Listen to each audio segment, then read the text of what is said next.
Alright, man. Y'all see the title. We got another one of Bro's videos that I seen. So just a little something for you. Like being self-aware is definitely torture, bro. Cause it's like, bro, like just it's kind of like it's like being a perfectionist almost, bro. It's Oh, I just want to give a quick thank you crazy. to today's sponsor, Raid Channel. Not playing. I just want to give a quick thank you for all the support on my last video. Y'all be leaving the most wholesome and supportive comments that you got me checking my phone every couple of minutes to check for any new ones. Damn, I wonder if this is what a drug addiction feels like. Anyway, thanks again, y'all. So you consider yourself to be a highly self-aware person. At the very least, more aware than most people. You're constantly in your own world, either self-reflecting or trying to better understand why you're the way you are and what sequences of mental processes led you to make the decisions you made. Maybe you're drawn to self-improvement related content or psychology videos because it helps you have a better understanding of yourself and therefore have better control of your life so that you can steer it towards a brighter direction. Maybe you've been complimented by others on how level-headed you are and how you seem to just understand them when in actuality, it's just because you've experienced what they've experienced, with the only difference being that you reflected on it way more than they have to the point where you understand why things turn out that way and what feelings are associated with it. But perhaps that's why people are drawn to you, because your high levels of self-awareness helps them identify things that they struggle to identify within themselves. You ever been called a therapist friend before? Having high levels of self-awareness can give you an edge over other people because it allows you to better identify the parts that make you tick, which in turn can make it easier for you to have control over yourself. It's like you're playing an MMO against other people, but you know the strategies and mechanics to the game better than most, and therefore are able to level up and get better equipment before everyone else. It kinda sounds like an OP buff tier character build, right? But let's be real here. It's not. It could be a blessing that makes your life richer and more fulfilling than most, or it could be a curse that will drag you down to the endless abyss. And the reality is, the pull towards the latter is far stronger than the pull towards the former. What do I mean by that? Let's talk about it. That shit sucks, bro. Have you ever just learned or realized something that forever changed the way you think or view the world? It can be a really cool feeling, right? It's like you've awakened from the Matrix or you become enlightened. But what if that thing you learned was something you were better off not knowing? What if that realization constantly torments you and makes it harder for you to enjoy things as they are? Most times, that's what high levels of self-awareness feels like. I'm sure you've experienced this before. Maybe you're just chilling in your room, lying in your bed, and watching YouTube videos. Kinda like right now. A voice in your head is telling you that you should be doing something more productive. Maybe going to the gym, studying, doing your homework, developing a skill, and then you tell that voice, maybe in a little bit, I'm kinda tired right now. But then that voice claps back and utterly destroys you. It tells you, you know you're not actually tired, you're just being lazy. You know that the way you feel is temporary, and you can still act in spite of it. Matter of fact, the way you feel can change once you actually start doing the thing. You might feel lazy now, but once you start getting the momentum going, you'll feel engaged and focused. It's just that building momentum is really difficult. But you've done it before, which is why I know you're capable of taking action right now. And yet, you still haven't. Not by inability, Damn, but nigga. by... Like shit. I was supposed to go to the fucking track this morning at 6:20 do my workout because we back in off season training. But to my defense, I didn't wake up. My alarm didn't wake me up. I have to wait till 7 to 9. I don't know if I can. Anyways, I get the point. by choice. And I will constantly remind you as you're lying there staring at your phone that you literally have the power to do something more productive but choose not to. Damn, that one was too real for me. Alright, here's another one. Maybe you've realized that you're a socially anxious person. You've learned what situations get you anxious and when your anxiety starts spiraling out of control. This results in you doing one of two things. Case 1. You actively choose not to get yourself into situations that trigger your social anxiety, such as avoiding and turning down any invitations to social events or just staying in as much as possible. Case 2.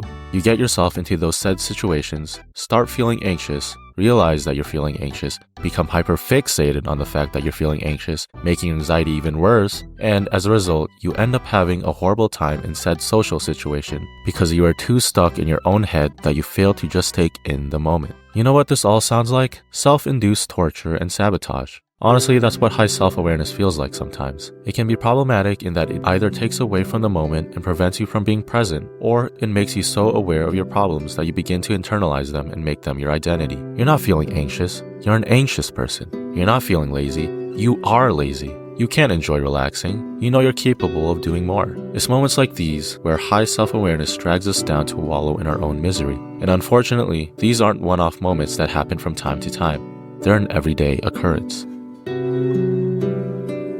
So now you're like, damn, this f***ing sucks. Thanks for making me aware of the flaws of self-awareness. Now I'm going to be thinking about it all the time, thus making my day-to-day even more tormenting. And to that, I say, hey man, you're welcome. That's what homies are for, to drag each other down so that they can suffer together.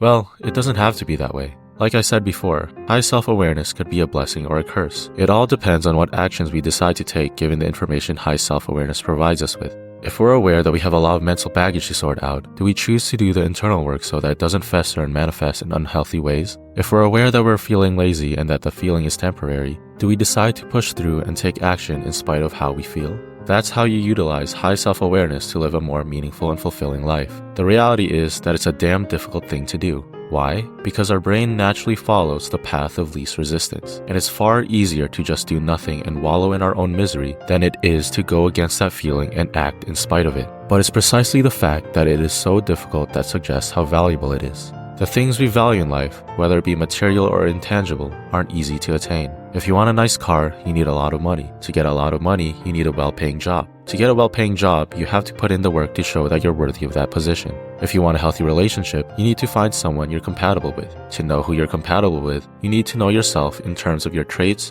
your flaws, your values, and what you seek in a person. To know yourself, you need to do the internal work. These aren't easy things to do. If they were, everyone would be thriving. But surprise, surprise, everyone's depressed and desperately searching for the will to live like it's the One Piece. But who knows, maybe the reason why we're so depressed and empty is because we don't have the awareness to identify the things worth pursuing in our lives. Maybe you're thinking, bro, this all sounds like ass. Having high levels of self-awareness is straight doggy doo-doo. Whether I choose to wallow in my own misery or act in spite of how I feel, it still sucks. And either way, the awareness continues to make me feel like shit. I wish I wasn't so self-aware because at least that way I could be in ignorant bliss. It's only a problem if I make it out to be one, and that's exactly what my self-awareness does. And to that, I say, yeah, it is ass, man. I mean, I think the title of this video speaks for itself. And what are you going to do about it? Is reality going to bend itself backwards for you because you don't like the way it is? Shit, if that's the case, do me a solid and send an Asian baddie my way. Welcome to the human experience. This is our reality, and all we can really do is make the most out of the cards we've been dealt, and you've been given the high self-awareness card. Maybe you think it sucks, and that's completely valid. There's nothing wrong with you for feeling that way. Don't fall into the trap of pathologizing the way you feel. It's all a feature of the human experience. But whether you like it or not, life will continue to move forward, and either you do your best to trudge along with it, or succumb to the weight of your burdens and get left behind. Furthermore, I don't think having less self-awareness is the solution to your anguish. Problems are problems, whether you're aware of them or not. Being less self-aware just means you'll struggle to identify them. Why do you think your dad beats you or resorts to alcoholism? It's because he has his own problems he needs to sort out, and he doesn't have the awareness to identify and deal with them. Do you want to be just like your dad? Okay, that was a little out of pocket, my fault. But hopefully you get the point. You gotta pick your poison. Is there any way to combat self-awareness so that it's less agonizing and doesn't sabotage as much? Yeah, it's by accepting it. At least, that's what's helped with me. Awareness is just your mind's way of processing information and perceiving reality. When you come to terms with the fact that that's just how your mind operates, it becomes less tormenting because you finally stop resisting it. And remember, your brain follows the path of least resistance. Now, don't take this the wrong way. Acceptance does not mean negligence and complacency. Resisting the feelings associated with high self-awareness is not the same as resisting the trait that is high self-awareness. You can accept the fact that that's just how your brain operates while still resisting the feelings that come with it. Matter of fact, I think that's something you should do so that you aren't a slave to your own emotions. Emotions are like the wind. They come and go. If you're always drifting along with them, you'll end up nowhere near where you want to be in life. Here's another thing you can do to make self-awareness less agonizing. Learn to be kinder to yourself. Who said you had to be perfect? That you always have to be productive? That you can't feel like human garbage from time to time? We're all going to have our moments of weakness where we fall back to our old ways. And when we're especially hard on ourselves and beat ourselves up for it, it makes it so much harder to bounce back and get our shit together again. You know when your dad would beat you as a kid for doing something and you're too terrified to do that thing again? Yeah, that's what you're doing to yourself, but emotionally. So chill out. Take your steps forward, forgive yourself when you end up taking a couple steps back, and continue to move forward when you're ready. The way we think, the traits we have, the features we were inherently born with, they are all tools we can pull out of our tool belt to help us navigate this journey that is life. Whether we choose to build a beautiful house or destroy everything around us, all depends on how we use those tools, and high levels of self-awareness is just one of many of them. Being self-aware is torture, but it's also the key that allows us to find our own purpose and meaning in life, and that's a price I'm willing to pay. What about you? Alright, that's it for now. Take care, guys. See you next time. Nigga be spitting, bruh.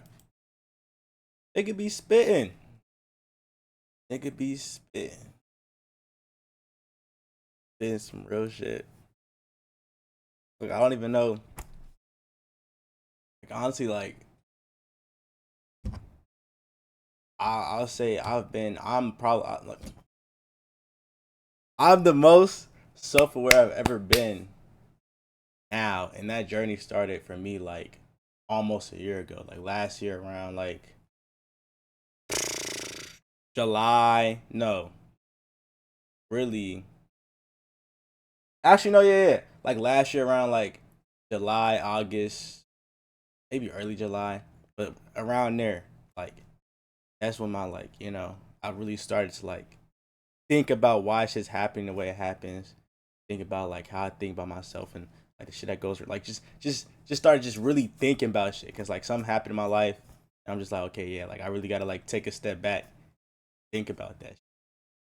And from then on, it's like it's just been like crazy self-improvement, like day by day, week by week, month by month, where I am now. So it's like this nigga is definitely talking some real shit. Like being self-aware is torture, but like at the end of the day, it's just how you take it. Just like you said, like you just got to be able to accept that shit. Like for me, it's like accepting my thoughts and the feeling that comes with it. You know what I'm saying? Because feelings come and go, come and go.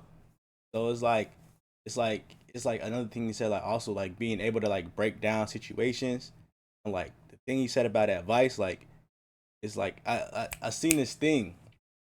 It was like this motherfucker said something about don't think because I'm giving you advice means I'm smarter than you. I've just done more stupid shit than you, which is low key facts. But also back to what he said, he said something like I think he said like giving advice to a person, or like the reason you're more experienced in a situation than another person is because you've taken the time to step back and like really think about the situation and why like the situation happened, like the other possible outcomes, da da da. Like, yeah, like that's real shit. Like, you know what I'm saying? Like, I'm not gonna say I'm the best motherfucker to give advice on the fucking planet Earth. But like, you know, I've been told by people, you know, when I give advice on things like, oh, like, yeah, like I never thought about that. Da da da da. So it's like, yeah, I definitely get that shit. I also got like a friend who I think of like that nigga, that the way that nigga be thinking, bro, you need to watch out. The government might be on his ass. Government might be on his ass. But like, yeah, like I feel like it's always good to have a person in your life who can give you advice on some to that extent, to like maybe a perspective that you didn't see. And it's also a good feeling to be that person, give somebody else a perspective they didn't see. So it works both ways, you know what I'm saying? I guess that's the right word. I don't. But yeah, I'm glad this nigga's video showed up on my channel. I fuck with his content already. Like I might be seeing a couple more reactions um to his shit, you know. Not even a couple more. I think this is just gonna become a normal thing. He he he cooking. Yeah, he definitely cooked with this. But yeah, man, y'all see the channel content. I mean, I think I might finish my gaming video today and upload that shit. But I got two, but whatever. But yeah, been your boy DOS. Oh, Mavs.